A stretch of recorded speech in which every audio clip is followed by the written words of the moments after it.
Loud. Okay. Hello, everyone, and welcome to Co-Creation Station, the podcast where we talk about spiritual magic, the law of attraction, the mind, body, spirit connection, and how to best enjoy this mystical, miraculous, mysterious, crazy, sometimes confounding, but always incredible journey we call life.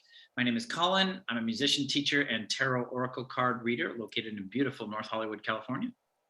My name is Stephanie, and I am a transformational life coach, helping people shift their thinking and it transforms their lives. And I'm in San Diego, California. If you enjoy the podcast and feel called to like us, follow us, subscribe to us, please do. It helps us a lot, and we are grateful. We gratefully appreciate it. That's what I was trying to say. Each week here on the podcast, we start our discussion from a different perspective or a different jumping off point, I guess is what I I meant. love that jumping off point. That's Yeah, great. When you came up good with that, I way. was like, oh, it so resonates with me. It so describes what we did for all of season one without calling it that. But anyway, so our jumping off point for today is the concepts of contrast and resistance. And for me, I think this started because you, Stephanie, were saying, I remember when we did the episode about the vortex, sort of helping people understand what the vortex was when Abraham talks about that. We were talking about, oh yeah, Abraham uses a lot of these terms. And if you're brand new to the art of allowing and Abraham and all this stuff, it's helpful to understand these terms. So I realized, thinking about it this weekend, that we haven't really talked about contrast and resistance. Yeah. And Abraham talks about them a lot and how they, impact the art of allowing and stuff like that. So I guess I'll start off by saying that this was when Abraham explained part of this, it was a game changer for me, because when I first watched The Secret, I thought I was using what I had learned to work with the, as you point out, always operative law of attraction. And I was doing some of the exercises that are recommended in that film. And from my perspective at the time, some of them worked and some of them totally didn't. And I was getting frustrated, partly because I'm a recovering perfectionist and I just want everything to work perfectly all the time. Right. Partly you could probably say like some of the stuff was probably on its way. It just wasn't on its way on my schedule. Right. Yeah. Like it was supposed to be here yesterday. Oh, where are you? Exactly. But I think there were things that I wanted to manifest into my life. They were not manifesting. And what Abraham helped me understand was that if you are visualizing, like, let's just say a brand new car, the model you want, whatever. If I'm visualizing that, but my vibration, my emotion is about the lack of the car, the Or my fact that thoughts, my beliefs. My thoughts and beliefs are like, I should have this car, but it's not here. Why isn't it here? Kind of thing. Instead of a more positive vibration, feeling, thoughts, beliefs about, I know the universe is abundant, and this car came to me as something I want, and it's okay to want things, and it's okay to receive. And so I trust that the universe is going to deliver this car to me on the right timeline. So Abraham explained that, like, when I can visualize the car all day long if I want to, but if I'm in resistance, right, which means I am, even though my thoughts or my picture is what I want, if my feeling about that thought / picture is, man, why isn't it here yet? It should be here. Why don't I have it? or how am I going to be able to afford it, or I really don't deserve it, or I was going to say, and a lot of times that sort of, for me, that's sort of, why isn't it here yet? It should have been here a long time ago. If I dig deep into that thought, the underneath it is a belief that I didn't deserve it. And I'm really just angry that I'm angry within my own mind at my own belief that I don't deserve it, but I'm projecting it out as like, oh, I tried this thing from The Secret and it didn't work. or I don't even know that I have that belief under Right. You know, like a lot of times I love when they say, like, when someone's angry, below the anger is their hurt. Like, when I'm angry, below that anger is I'm hurt by something, or I'm scared or whatever. It's usually pain of some sort. Um, yeah, it's really interesting. And you bring up a really good point because I was every time you talk about that, like visualizing it, I want this, and then like 2 days later after doing it for 2 days, like, well, where is it? It's not here. Like this doesn't work. Yeah. Reminds me of I don't. It must have been like 2006, 2007. It was shortly after The Secret came out, and I saw Abraham, and then I immediately got a lot of their um, audio Mhm. recordings from a friend and started listening to it and had it on my iPod and was, doing what I was working, whatever, and then listening to it and like get all excited, yeah, and listen and then like 2 days later, a week maybe, whatever, I'm like, this doesn't work. Mm. It's not here, just having so much doubt and dropping it and then picking it up, 2 weeks later, a month, whatever, and start listening to it. So I would always pick it up, use it for a little, I'll listen, get excited, try it, put it down because it wasn't. And not to say manifestation happens all the time that fast. When I ask, it is given. Yep. It's just a matter of, like I said about the tickets. I'm gonna win. Oh my God. And I come home and tell my husband, and he's like, yeah, sure, you're gonna win. And it just went over my head because I had my belief was so strong. And that just, I look back at it now, it's like, I just knew, I believed it. And then within an hour, I had won the tickets. Yeah. But if I would have had more doubt than belief, I would have tried calling and I wouldn't have got, somebody else would have won. Um, but what I want to say is that, I'd pick it up, try it, drop it. No, it doesn't work. It doesn't. And then I remember there was a point, probably a couple of years later, where I just started meditating every day. And it was one of their meditations. And then I had such a transformation within 30 days. I just felt better. And then I was like, I want more of their stuff. And I started reading more of their material, listening all the time. And within a year, I think it was like a year or so, I was so very different in my thinking. Um, that was it. It's like, for anyone listening and watching, I love that, fall down 7, get up 8 kind of thing. It's like, just keep trying. Just keep trying. Even if you It, stop and drop it, just pick it up again. it strikes me because I was trying to get at the when I was thinking about this on my own over the last couple of days. I was trying to get it like because I was thinking about myself like when I first watched The Secret and I was confused and frustrated because some things it felt like I could attract some things, manifest some things, and some things I couldn't.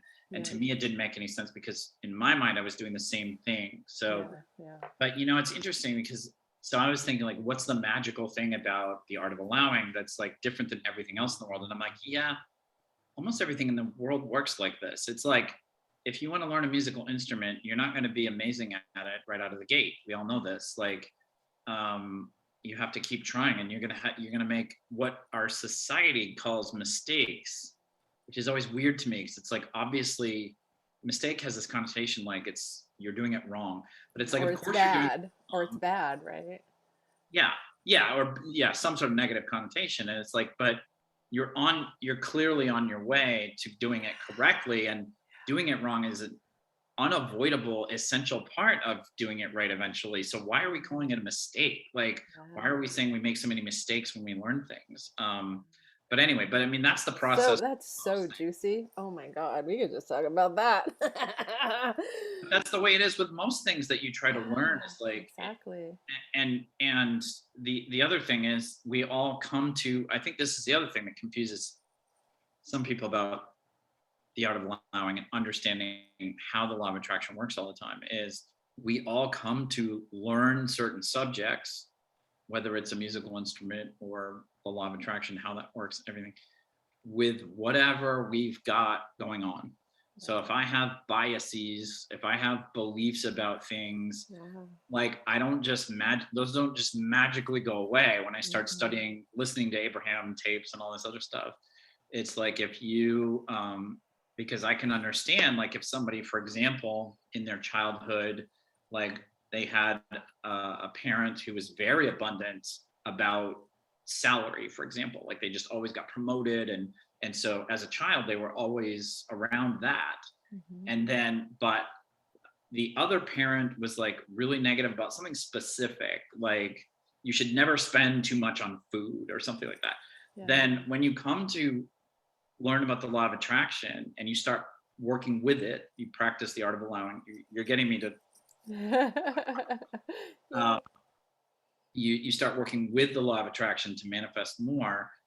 It's not going to if I know all that about you, it's not going to shock me if you're able to manifest way better paychecks quickly, and then your work around manifesting, allowing yourself to go to an expensive restaurant and have a nice meal, if that's harder for you, because that doesn't have much to do with the law of attraction or the art of allowing. That's what you and just as a human being brought to the work, right? And so, and again, that's like it is with everything. It's like if both your parents are worldwide famous touring musicians and they've been playing instruments forever, and you started holding a guitar when you were 2 years old and it feels like, and whatever, and somebody says, why don't you learn this new song? That person is not going to feel like, oh God, how am I going to do that? But somebody who if they had nobody in their family that was a musician, and their parents were like scared of anybody becoming a musician because they had this idea that you'd be broke and homeless and whatever, like, and you say, learn this new song, that's going to be a completely different, it could be, right? It could be a completely different point of starting point for same task, same song, same effort required from an objective standpoint. But because those two people are coming from such two different points, they may have different experiences with that. And I could understand the second person looking at the first person learning the song so quickly and go, well, I can't do it like that, so I must not be able to do it. But the first part of that's true, and the second part's totally not true. Is like, yeah, you're right. Nobody can do anything exactly like somebody else did it. But just because somebody else does it faster, easier, has more success in a certain time frame, doesn't at all mean that you can't do it. You can absolutely do it. And as you say, the law of attraction is not like, you don't decide like, oh, I'm going to believe in the law of attraction and suddenly it's working. It's like, it's working whether you believe in it or not. Right. So anybody can work with it. Like anybody can learn how to work with it. And really, it's one of those things to me, it's simple but difficult in the sense of all you really need to do is chill out, feel good, and then you will just attract awesome stuff. Yeah. But most of us come into, or a lot of us come into adulthood with so many messed up messages from childhood, culture, society, teachers, religion, whatever. And everything, like things that serve us and things that don't. Yeah. I was gonna say something when you were talking, I totally lost it. No, so I love this analogy of like, when we're when we're maybe a year old or whatever, and we're learning how to walk, and we take that first step, and we stumble and we fall, and it's like if our parents were to say, like, get up, dummy, you did it wrong, like, I probably never would have gotten up again, but we don't do that. We're like, yay, let's, and we encourage them, keep going, even though they fall and stumble. And at some point, and, Abraham had talked about that. And I love that analogy because it's so perfect. We're like loving and gentle and super supportive and excited, and eventually a baby learns, an infant, what would you call it? A little child learns how to walk. Toddler. And it's like a toddler. Thank you. Toddler. And at some point, why do we stop doing that with ourselves? Yeah.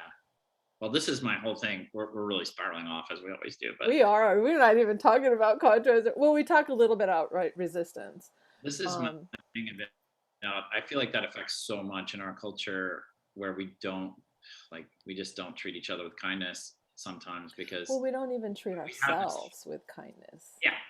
But we have this like higher insane standard for adults that we don't have for kids. Like if parents, like kid goes to school, is like 6 years old and does a painting or whatever, and they bring it home.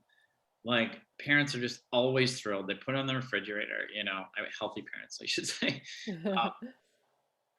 and like they forego judgment. They forego, well, you're not Picasso. They forego, thinking about like well, if you really, why did you paint at school? If you want to be a painter, like, you've got to go to art school. No, no, no. Like, we forego all of that and we just celebrate that they were creative and express Yeah, themselves. And exactly. then when we get to adulthood, it's like the total opposite. It's like we're judgmental, we're critical, we're mean, we're So negative. I have a We're, really good example of exactly what you're talking about. My granddaughter is 19 right now, but when she was a little girl, I think of my granddaughter as my soul sister. When she was like 3 or 4 years old, she'd come over and we'd have artist dates. We'd both have our little aprons on. And I remember this one day we were in the dining room. We had our aprons on and we had the paints out on the dining table.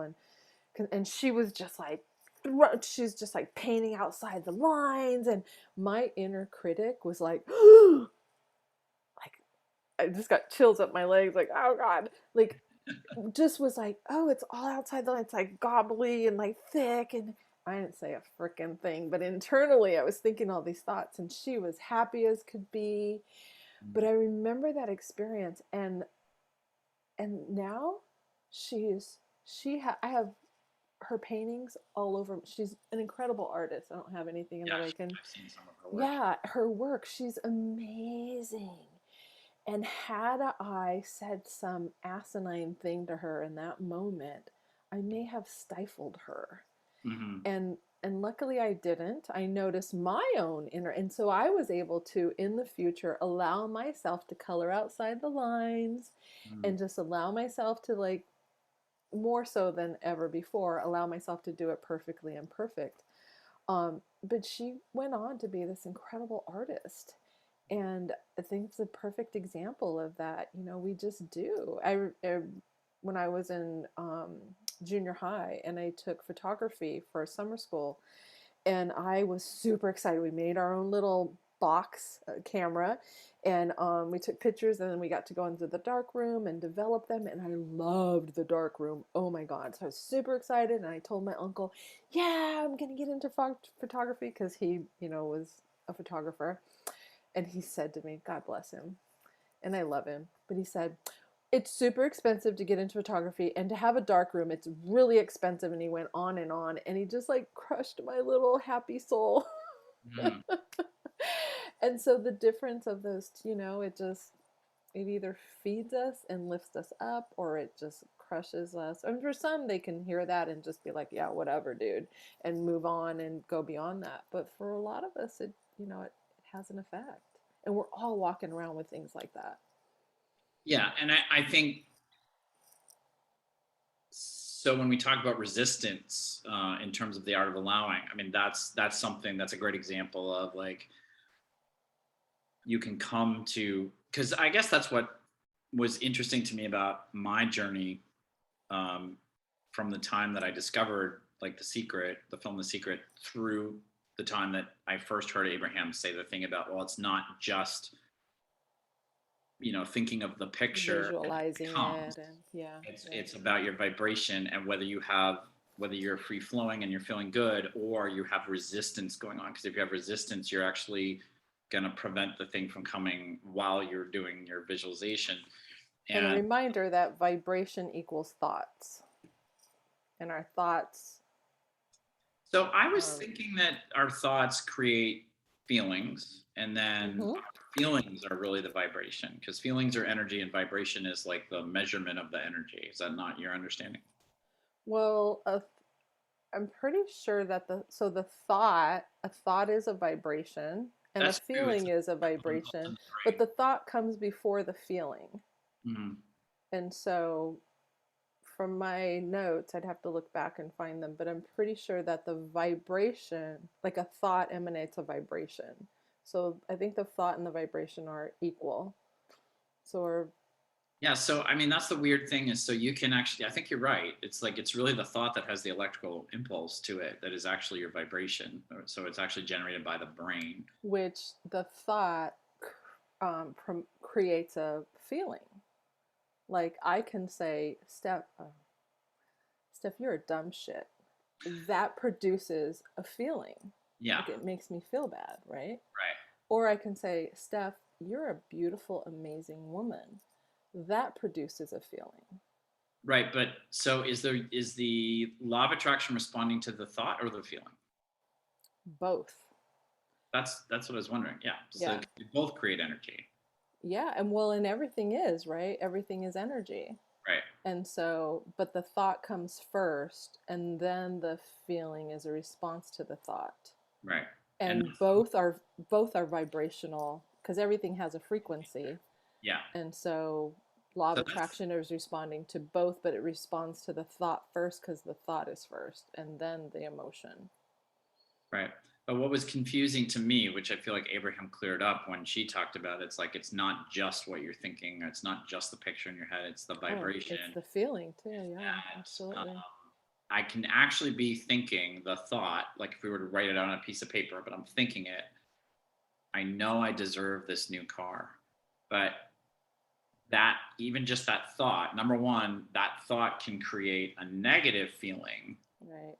if I don't believe I deserve it, etc. But Right. also the thought itself can create a negative vibration, because if I'm saying it with resistance, then it's going to create a negative vibration. If I'm saying it with joy, gratitude, relaxation, ease, then it's more likely going to be a positive vibration that is going to attract the car to me. But I can actually think the thought, I know I Which it deserve this promotes car. a feeling. You're having a feeling, right? Yeah. And then other thoughts too. Because if I say the thought and I don't believe it, it all happens so like Yeah, quickly. this is we're breaking down something that's like a momentary thing, but Yeah. but it's what the law of attraction responds to. Everything. It's responding to everything. So okay, so I don't know if we enlighten people about resistance or just we talk about it a lot. So what do you want to talk about the difference between resistance and contrast? Well, let's define what resistance is. So Okay. resistance is um the resistance would be like, so you're using the car analogy. Mhm. So I want this beautiful car. And so the resistant thought would be, and a lot of times I'm not even conscious of it. It just happens. It's like a knee-jerk reaction. If Mhm. my belief is, yeah, but I don't deserve it, that's a resistant thought. Mhm. Instead of the allowing thought would be like, oh, I'm super excited about when it gets here. Mhm. Or I really want it to be color red because I love the color red. Mhm. Those are thoughts that are allowing it. Mhm. Where the resistant thought would be like, yeah, but how am I going to afford it? Oh Mhm. my God, and the insurance is going to be like super expensive and it's like 3 times what I have right now. Those are resistant thoughts. That's stopping it, that's Mhm. blocking it. So And those I would think be it's a important to resistant. point out about that, because one thing I think I love that you brought that up, because and Abraham talks about this too, because those things might be true facts in one way. Like the insurance on the expensive car that you want to manifest might be a lot of money. Like it might be way more than you're paying now on the car that you have now. Mm-hmm. But really what's going on there is your brain is using that fact to make a case that's not true, Right. right? And again, because it's trying to protect us, remember? So Yeah, it doesn't want us to doesn't want to be us. It doesn't want to hurt us. Doesn't want us to be disappointed. So it's coming up with all this. It's just trying to protect us. right. Because it's scared of the new car in a weird way. It's yeah. Or like, oh, I don't want you to be concerned about how are you going to figure this out. It's always trying to figure things out. And if it Yeah, doesn't know how, then it's trying to protect us. It's yeah. interesting. It's really interesting. So that's resistance. Hmm. So what's contrast? Contrast is when something occurs that we don't like or want. Like, what would be like contrast would be I walk into a store and let me see, how would contrast? Let me give you. Do you have an example off the top of your head? Well, I was just trying to carry the car example too far, Okay. as I always do. But Well, let's try go that train. Let's see. let's say like the new car was going to cost a certain amount, and let's just say I don't even know, $35,000, just Hmm. picking a number out of thin air. Yeah. And let's say I had lessened my resistance, so I was actually just I was in a good place, most of the time when I was visualizing the car every morning. but feeling happy and joyous and grateful. I wasn't impatient. I wasn't like, why isn't the car here? I was more like, I know this car is coming. I'm gonna feel the feelings as if it's already here. I'm gonna, okay. And I did that for 10 minutes every day, and then I just let it go, which is like one of the best things you can do, is like not think about it, because then you universe bring it.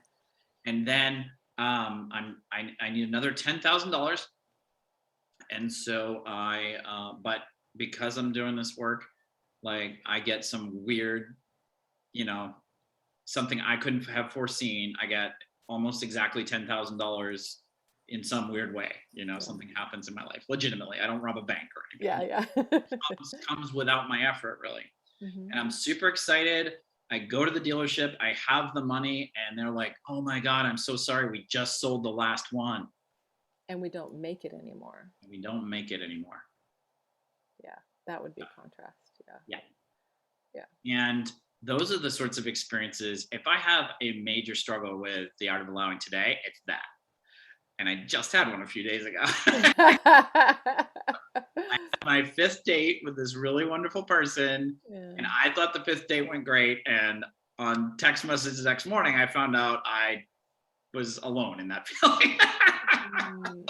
And that's what happened. That's contrast. That's contrast. Yeah. That is contrast. Yeah. Exactly. And that's the difference between contrast. So may I say this? You said something last week. Okay. I don't know what you said, it could have been 2 weeks ago, where you said, I just have this feeling I'm going to get this text. Like she's going to be like, 100%. I'm not feeling it. Yeah. 100%. So that was a resistant thought. You having the thought like, I'm going to quibble with that just a moment. I think the core of what you're saying is totally on point. I had a gut feeling that I was going to get that text message. I think in looking back on it, I was not supposed to be with this person. So that text, that gut feeling, I'm not sure it was a resistant thought blocking somebody so much as like me kind of intuitively knowing like this is. Well, there's a difference because you're very intuitive. Yeah. But you didn't say it. I have this intuitive thought at the time. To me, it sounded like because it was like PTSD from having experienced this multiple times prior in dating experience, that you get these text messages. So that in that context, this was a resistant thought. Like, I'm so afraid I'm afraid I'm gonna get this message like from her. And I'm like, well, but.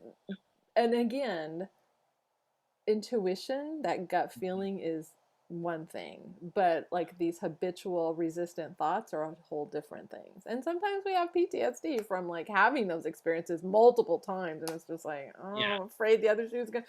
That someone says that all the time. It's going so great, but I'm afraid, that always happens. Like something bad's gonna happen. It's like, no, X-nay, don't like. Well, I think. Number one, you're totally right. And I knew it was only I can't believe we got to season 2 before we started dissecting my love life, because it's so rich with, And I really don't want to go down that journey right now or ever, but it was. So we'll just leave it at that. So the difference between contrast and resistance, you nailed it. Thank you very much. As told through Collin's love life. I think what you're showing me that I didn't catch at that time is that I think that was a resistant thought. And if I can catch a resistant thought and know that it's a resistant thought, it's not that, and this is what I didn't understand, before Abraham, is that what I would have thought before Abraham is, oh, okay, I catch this resistant thought and I change it to something positive, and I definitely end up in a relationship with this specific person. And that is not necessarily at all what happens. But what I did miss was an opportunity to flip that, to say, you know what, whether it's this person or someone else, I know that I'm going to manifest a wonderful person into my life, and I'm going to have a wonderful relationship, and the timing is up to the universe. And so so is the person. And so is the other person. And so I'm going to let go of this thought, because I'm seeing it as, oh, that's just like you say, it's the brain defending me against something, And we can always tell by how something feels whether it's a thought that serves or a thought that doesn't serve. That's Whether true, it's a because even beneficial thought, because beneficial thoughts feel better. Beneficial thoughts feel better. They're an allowing thought.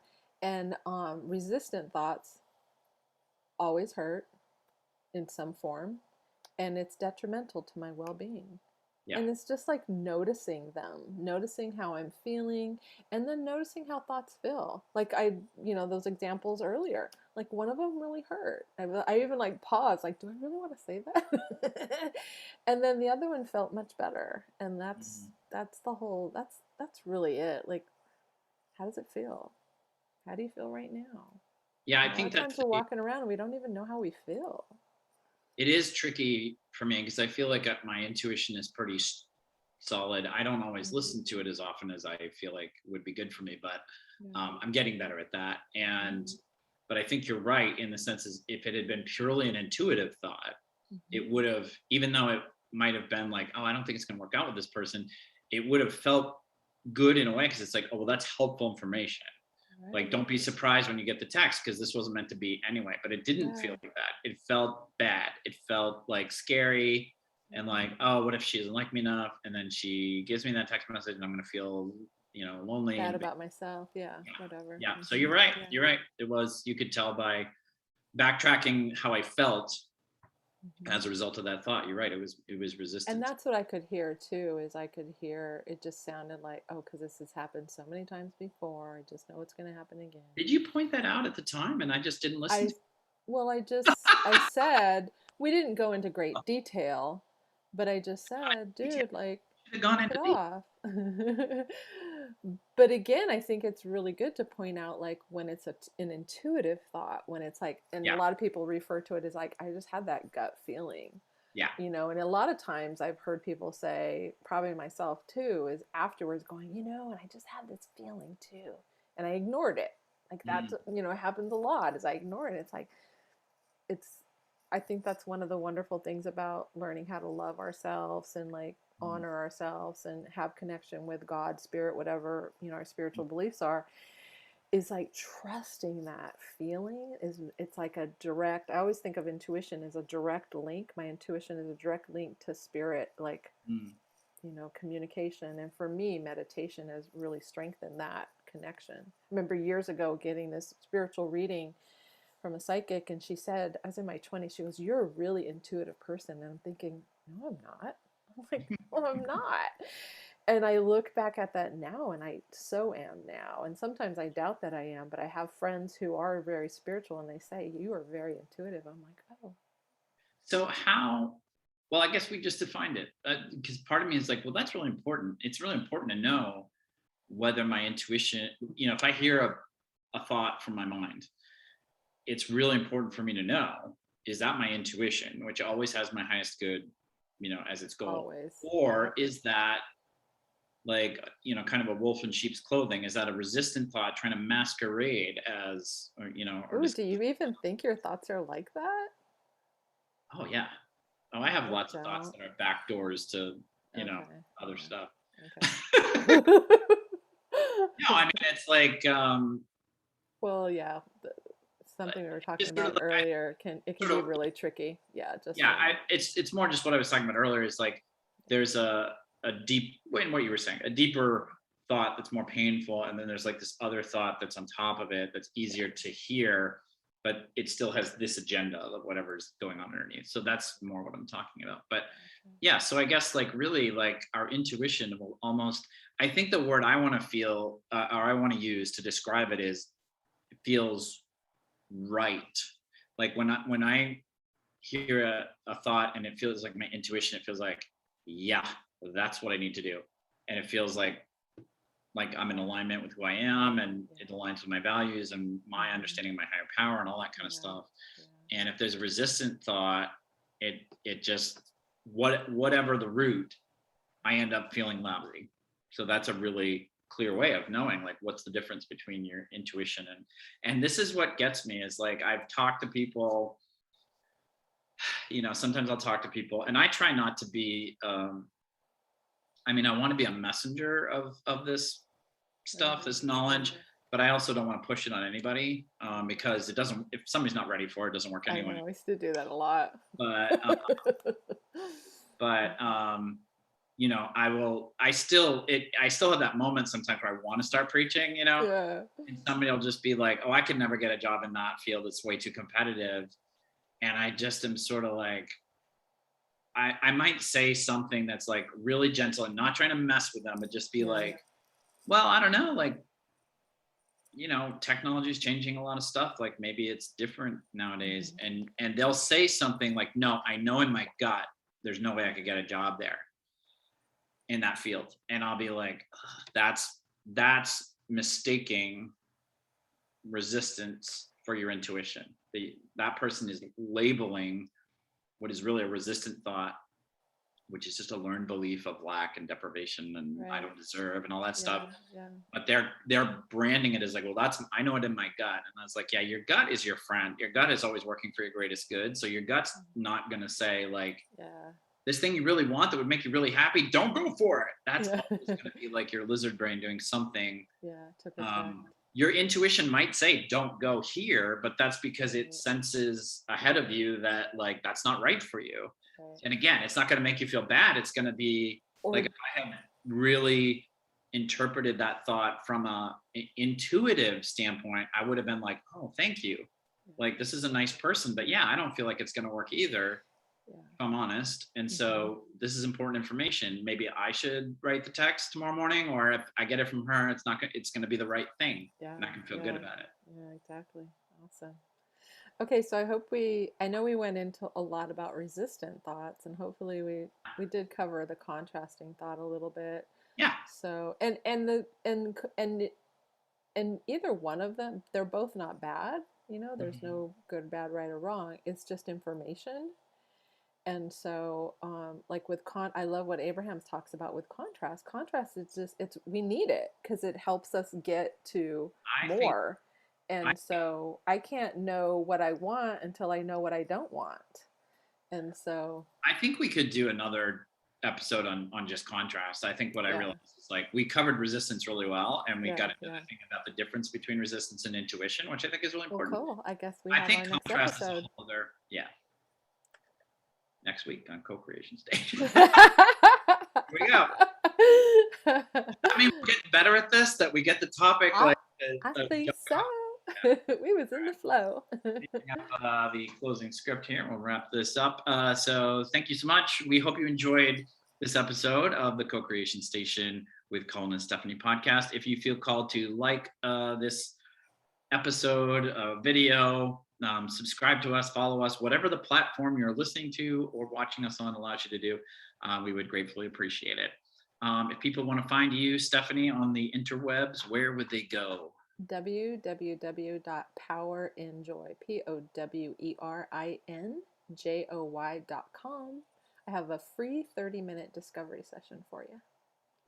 And if you want to get in touch with me right now, I always forget that people could watch this like 10 years from now, and I don't know if I'll have the same Instagram handle, but I'll try to keep this Instagram handle. You can follow me or write to me or both on Instagram at Collin_Daniels_Worster, which is COLLIN_DANIELS_WORSTER. And we'll put, for people that can read the descriptions of the podcast or the YouTube video, we'll put links and stuff like that in the description for you. So thank you very much, everybody. We hope you have a joyous and abundant week, and we'll see you next time on Co-Creation Station. Bye, y'all.